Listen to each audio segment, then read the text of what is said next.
Mainly Bolero Neo को चलाने का मजा ही इन पैचेज में, बिकॉज लेडर ऑन फ्रेम आती है। ये बड़े बड़े बम्स आपको बिल्कुल भी फील नहीं होने वाले। जब भी मैं बुलेरो नियो चलाता हूँ एक ही चीज ट्राई करने के लिए मना करता हूँ, वो है ये हाई स्पीड 100 के बाद मैं हर किसी को ये रिकमेंड करता हूँ कि यार इन गाड़ियों के साथ ऐसी शार्प लेंस मत लेना, बिकॉज ये आती है लेडर ऑन फ्रेम पे और ये इतना गंदा बॉडी रोल फील कराने वाली है। दूसरा रीजन बनने वाला है इसका गियर नॉब। अब ऐसे भी देखोगे ना, आइडियली हिलते रहता है, तो आपको रॉ फील देने वाला है जो पहले से बुलेरो स्कॉर्पियो की अपनी यूएसपी रही है। 80 की स्पीड पे बुलेरो नियो के ब्रेक टेस्ट करते हैं।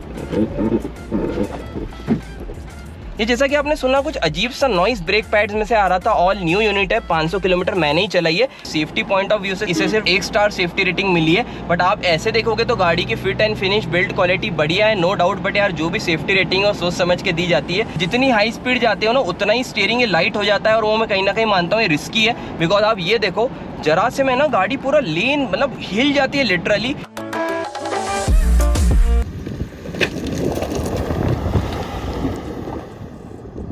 तो दोस्तों ये है all new Mahindra Bolero Neo bold edition. 4 दिन पुरानी गाड़ी है, 500 किलोमीटर्स में ड्राइव कर चुका हूँ और आज आपके लिए इस पर एक प्रॉपर ड्राइव इंप्रेशन लेकर आया हूँ। बिकॉज ये इंडिया की वन एंड ओनली ऐसी एसयूवी है जो सब 4 मीटर के अंदर आती है, 7 सीटर है, रियर व्हील ड्राइव है, लेडर ऑन फ्रेम आती है। तो रफ यूज के लिए तो ये one of the best choice बन जाती है। बट जिस प्राइस पॉइंट पे आती है ना 10 से 12 लाख रुपए में, तो इसके कंपटीटर्स बन जाते हैं Venue, Sonet, XUV 3XO and Nexon. सबसे कंपेयर करने वाले हैं एंड इन द 2025 ये आपके लिए राइट चॉइस है कि नहीं, सारी बातें करने वाले हैं। बहुत ही जेन्युइन ड्राइव एक्सपीरियंस रहने वाला है। बुलेरो नियो लेने का प्लान कर रहे हो, आज की मेरी ड्राइव वीडियो एंड तक देख लो, आपके सारे डाउट्स क्लियर हो जाएंगे। तो इंट्रो में यहाँ ज्यादा टाइम वेस्ट करते नहीं है, चलते हैं इसे ड्राइव करने के लिए। ऑलराइट गाइस, आ चुके हैं ऑल न्यू बुलेरो नियो के इंटीरियर में। कीज आप देख लो, वही टिपिकल आपकी महिंद्रा की कीज मिलती है, फ्लिप कीज मिलने वाली है जिसे आपको इंसर्ट करना पड़ेगा। सबसे पहले तो यार इंजन साउंड आपको चेकआउट करा देता हूँ, बिकॉज भाई वही रिलायबल डीजल इंजन के साथ आती है। 1.5 लीटर का एमहॉक डीजल इंजन है। वैसे तो 3 सिलेंडर इंजन है, विंडोज को मैंने डाउन कर लिया है। 3000 आरपीएम तक ये रैव होती है। और वैसे अभी अभी कार रिजर्व पे लग चुकी है, इसलिए मैं इको मोड पे यहाँ पर चला रहा था। इको मोड जैसे ही बंद कर लूँगा, पीक पावर ये गाड़ी देने वाली है। अगर आपको इस डीजल इंजन के साथ मैक्स माइलेज निकालना है तो आपको इको मोड पे चलाना पड़ेगी। और जैसा कि आपने इंट्रो शॉट्स में भी देखा, हम प्रॉपर ऑफ रोडिंग करके आ रहे हैं, तो काफी ऑनेस्ट एक्सपीरियंस शेयर होने वाला है। जैसा कि आप देख सकते हो ऑफ रोडिंग ट्रैक है, यहाँ पर कार को लॉन्च करते हैं। फर्स्ट गियर एंगेज कर लिया है, raving till 3000 RPM, let's go.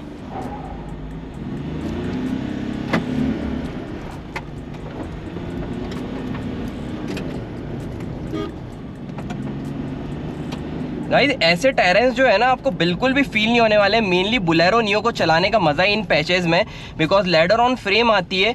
ये बड़े बड़े बम्स आपको बिल्कुल भी फील नहीं होने वाले। भले रियर पैसेंजर्स को थोड़े जर्की लगेंगे, बट कार को लॉन्ग टर्म में कोई भी इशू नहीं देने वाले हैं। जिससे आप बोलते हो लेडर ऑन फ्रेम मतलब रियर में आपको इसमें कमानी मिलने वाली है। तो मैं इसलिए आपको चला कर दिखा रहा हूँ कि यार ऐसे जितने भी खराब पैचेज है आप बेझिझक ऐसे रोड्स पे चला सकते हो।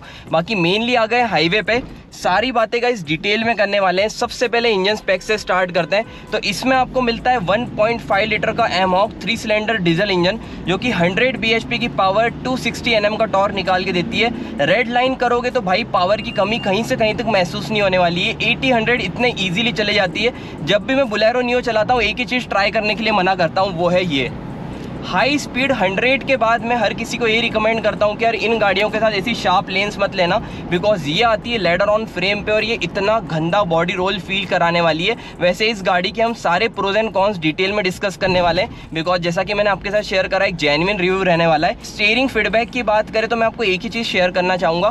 पहले से आप अगर हैचबैक चलाते आए हो, वेन्यू, ब्रीजा, सोनेट जैसी गाड़ियाँ चलाते आए हो, तो आपको स्टीयरिंग व्हील फॉर श्योर काफ़ी ज़्यादा हार्ड लगने वाला है, बिकॉज ये गाड़ी आपको पूरा रॉ फील देने वाली है। जब भी आप चलाओगे ना स्टीयरिंग आपको काफी हार्ड लगने वाला है, बिकॉज आजकल जो एसयूवीज में आ रहा है वो इलेक्ट्रॉनिक स्टीयरिंग आपको इसमें नहीं मिलता है। तो ये चीज है कि अगर आप चाह रहे हो कि यार हमें लाइट वेट स्टीयरिंग वाली गाड़ी चाहिए, लाइट क्लच चाहिए, then this car is not for you. And जब भी आप बुलेरो नियो को फर्स्ट टाइम चला रहे हो ना, आपको ये गाड़ी पूरा रॉ एसयूवी वाला फील देने वाली है, बिकॉज जैसा कि मैंने आपको स्टीयरिंग का बता दिया। दूसरा रीजन बनने वाला है इसका गियर नॉब। अब ऐसे भी देखोगे ना आइडियली हिलते रहता है, तो आपको रॉ फील देने वाला है जो पहले से बुलेरो स्कॉर्पियो की अपनी यूएसपी रही है। तो अगर आप पहले से एक फैमिली ओरिएंटेड कार चाह रहे हो ना, तो मैं बोलूंगा इस गाड़ी को अवॉइड करना, बिकॉज यार देखो फैमिली चॉइसेस के लिए आपके पास बहुत सारी एसयूवीज इंडियन मार्केट में अवेलेबल है, बट इस कार का पर्पस अलग है। जो भी कोई कच्ची सड़कों के लिए लेना चाह रहा है, जहां जिसका डेली ऑफ रोड रन ही है, मतलब मैं ऐसे पैचेस पे चलाऊं, बेझिझक कैसे भी पैचेस में से निकालूं उसके लिए कार रहने वाली है। मतलब आपको कहीं भी लॉन्ग टर्म में इस गाड़ी से रिलेटेड इशू नहीं आने वाला है in terms of reliability as well as engine की सर्विस, बिकॉज काफ़ी रिलायबल इंजन इसमें आपको मिलता है। एंड जहाँ तक कि माइलेज फिगर्स की बात आती है, आप अगर इसे हार्श ड्राइव करके चलाते हो ना, इस इंजन को 10 से 12 kmpl का माइलेज निकाल के देने वाली है। बट मैंने कल इको मोड लगाकर, जैसे कि मैंने इको मोड यहाँ से लगा दिया है, इको मोड लगा के मैंने इसे अराउंड 70-80 क्रूज कर दिया था, तो इस इंजन ने मुझे अराउंड 20 तक का भी माइलेज निकाल के दिया है। बाकी आप देख सकते हो यार, इको मोड जब भी आप चलाओगे ना, उसमें पावर लैग बहुत ज़्यादा होने वाला है। मतलब मेनली आप कहीं ऑफ रोडिंग कर रहे हो, वहाँ पर भी आपको पावर लैग फील होने वाला है। और जब भी कहीं इंक्लाइन रोड्स आते हैं ना, जैसे कि कल मैंने इसे मांडो पे राइड करा, और वहाँ पर जितने भी इंक्लाइन रोड्स थे वहाँ पर ये पावर जनरेट नहीं कर पा रही थी। तो आप अगर हाईवे पे एक स्पीड पे क्रूज करना चाहते हो, वहाँ आपके लिए इको मोड काम का रहने वाला है। बाकी नो डाउट विजिबिलिटी की बात करते हैं, विंडशील्ड मैंने यहाँ पर क्लीन कर ली है। काफ़ी बड़ा ओपन केबिन आपको फील होने वाला है, ओपन एंड एयरी, बिकॉज बड़े से ग्लासेस मिल जाते हैं। ORVM का साइज़ भी काफ़ी बड़ा है, तो अंदर बैठने के बाद जज करने में कोई भी इशू नहीं आता और कमांडिंग पोजीशन फील होती है। बैठने के बाद आपको लिटरली लगता है कि हाँ यार, आप कौन सी एक बड़ी SUV चला रहे हो। और इंडियन मार्केट में भी आप देखोगे, जितने बड़े गवर्नमेंट ऑफिशियल्स है या जितने पॉलिटिशियंस है ना, सबके काफिले में एक अपनी बोलेरो नियो तो रहती है। और ये पहले TUV के नाम से आती थी, बट यार इंडियन मार्केट में आपको मालूम है हर कोई गाड़ी लेता है ब्रांड नेम से। अब बोलेरो इतने सालों से नाम से बिक रही है, तो उन्होंने सोचा क्यों ना बोलेरो नियो नाम से निकाल लेते हैं। और तब से नो डाउट इस गाड़ी में अच्छा खासा सेल्स पे इम्पैक्ट भी आ गया, बिकॉज 9-10 लाख रुपए की एक्स शोरूम प्राइस पे आपको 7 सीटर गाड़ी मिल रही है। बाकी ब्रेक्स की बात करेंगे, फ्रंट में डिस्क मिलते हैं, रियर में ड्रम, 15 इंचेस के टायर है। अब जैसे कि ऑफ रोडिंग पैचेस पे ब्रेक थोड़ा सा टेस्ट करके आपको दिखाता हूँ। ये देखो, ब्रेकिंग तो बढ़िया है, बट एक चीज़ बताना चाहूँगा, रियर व्हील ड्राइव गाड़ी है। आप अगर इसे शार्प स्टीयरिंग टर्न करते हो ना, तो गाड़ी ड्रिफ्ट भी खा सकती है। बिकॉज यार, आप अगर एक फ्रंट व्हील कार से शिफ्ट हो रहे हो रियर व्हील कार पे, तो आपको एक्सपीरियंस लेकर ही गाड़ी को ड्राइव करना पड़ेगा। बिकॉज आप एक नॉर्मल हैचबैक जैसे या नॉर्मल SUV जैसे ड्राइव कर नहीं सकते। बाकी 80 की स्पीड पे बोलेरो नियो के ब्रेक टेस्ट करते हैं।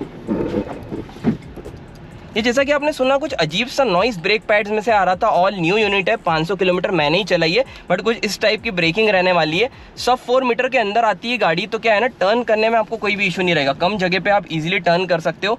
बाकी top of the line variant है, फिर भी आप रिवर्स पार्किंग कैमरा चेकआउट कर लो, डिसेंट क्वालिटी है। मतलब कभी कभी तो इसमें जर्क्स आते हैं पीछे, बट फिर भी यार कहीं फिट एंड फिनिश में महिंद्रा को बहुत ज़्यादा इंप्रूवमेंट करने की ज़रूरत है। बिकॉज इतने पैसे आप दे रहे हो। हालांकि आपको मैं एक चीज़ शेयर करना चाहूँगा, जब XUV 700 स्कॉर्पियो नहीं आती थी ना, तब तक तो महिंद्रा को देखने का नज़रिया अलग था। बिकॉज कहीं भी फीचर्स के नाम पे कोई चीज़ें मिलती नहीं है। आज की तारीख में भी आप देखोगे तो इसके बेसिक वेरिएंट में तो आपको रिवर्स पार्किंग कैमरा भी नहीं मिलता। और जहाँ तक कि पर्सनली मुझे इस गाड़ी में क्या क्या कमियाँ लगती, वो मैं आपको शेयर कर देता हूँ। एक तो सबसे इंपॉर्टेंट ये है कि भाई 7 सीटर गाड़ी आपने बना दी, फ्रंट AC वेंट माना मैंने अच्छे हैं, रियर रो और थर्ड रो के लिए कोई ऑप्शन ही नहीं है। मतलब पीछे आपको हवा, जितने भी पैसेंजर है ना, उनको आगे के इवेंट से लेना पड़ेगी। दूसरी कमी ये है कि सारी पावर विंडो सेंटर में है। मुझे समझो टोल पे भी देखना है, कहीं यहाँ पर सामान कुछ रखा रहता है, तो यार मुझे यहाँ पर ज़्यादा कन्वीनियंट हो जाता है। बट मेरे को फिर भी यहाँ देखकर पावर विंडो कुछ इस टाइप से डाउन करना पड़ती है। ऑटो अप, ऑटो डाउन जैसा कोई भी ऑप्शन इसमें नहीं है। साथ ही में टॉर्क की बात कर लेते हैं, 3 सिलेंडर इंजन है। अब यहाँ पर देखते हैं सेकेंड गियर पर जा रहा है कि नहीं, ये देख लो आप। मतलब इंक्लाइन पे तो भाई यहाँ पर आपको टॉर्क की कमी महसूस होने वाली है। एंड फर्स्ट गियर पे चढ़ाते हैं, ऑब्वियस सी बात है चढ़ जाएगी। वैसे आप आइडल पोजीशन पे चल रहे हो ना, तो बहुत बढ़िया टॉर्क निकाल के देती है, जो मैं आपको चेकआउट कराऊंगा। यहाँ पर आप देख लो, अगर आइडल पोजीशन पे मैं हूँ, फर्स्ट गियर, थर्ड गियर और अगर मैं फोर्थ गियर भी डाल देता हूँ, तो डीजल गाड़ी का यही मज़ा है। मैंने यहाँ पर थ्रॉटल पे से पैर हटा दिया है, फिर भी अराउंड 35-40 की स्पीड पे गाड़ी क्रूज कर रही है। तो यहाँ पर जहाँ आपको ट्रैफिक में चलानी है ना, तीसरा चौथा गियर डाल के छोड़ दो, टॉर्क में गाड़ी चलती रहती है। तो ये एक इसकी खासियत है। बाकी जहाँ तक कि इंक्लाइन रोड की बात आती है ना, वहाँ आपको लोअर गियर पर ही चढ़ाना पड़ेगी। फोर्थ गियर पर बढ़ाने की कोशिश करते हैं, थोड़ा टाइम ले रही है। जैसे ही 1,500 से 2,000 RPM क्रॉस करेगी, एक अलग से पुल बैक आपको फील होने वाला है। एंड यहाँ पर आप कॉकपिट देखोगे ना, भले ही स्टीयरिंग व्हील देख लो, भले ही इंस्ट्रूमेंटल क्लस्टर देख लो, आपको थार रियर व्हील ड्राइव वाली फील आने वाली है। बिकॉज कहीं ना कहीं ये जो स्टीयरिंग है ना, वो सेम आपको उसी टाइप मिलता है। और जब से महिंद्रा ने नई वाली बैजिंग दे दी ना, तब से नो डाउट प्रीमियमनेस काफ़ी बढ़िया हो चुकी है। शार्प लेन्स लेने में एज सच तो मुझे कोई इशू आ नहीं रहा है। और इस गाड़ी को आप फर्स्ट टाइम चलाओगे तो आपको लगेगा कि यार काफ़ी बड़ी गाड़ी है, जज करने में बहुत इशू आ रहा है। बट 1-2 बार चलाने के बाद आप काफ़ी ज़्यादा कंफर्टेबल हो जाओगे इसके साथ। जहाँ तक कि रियर सीट के कंफर्ट की बात आती है, रियर सीट्स मुझे ज्यादा कंफर्टेबल लगी, बिकॉज यार देखो क्या है ना, वहाँ पर अंडर थाई सपोर्ट बहुत ज्यादा मिल जाता है। बड़ी सीट है तो आपको बैठने में कोई भी इशू नहीं आने वाला है। जैसा कि आप देख सकते हो 100-120 इतने इजीली चली जाती है। बट मैं आपको एक चीज बताना चाहूंगा, जिस प्लेटफॉर्म पे गाड़ी बनी है ना, 100-120 के ऊपर आप ड्राइव करना अवॉइड ही करना, बिकॉज यार सेफ्टी पॉइंट ऑफ व्यू से इसे सिर्फ 1 स्टार सेफ्टी रेटिंग मिली है।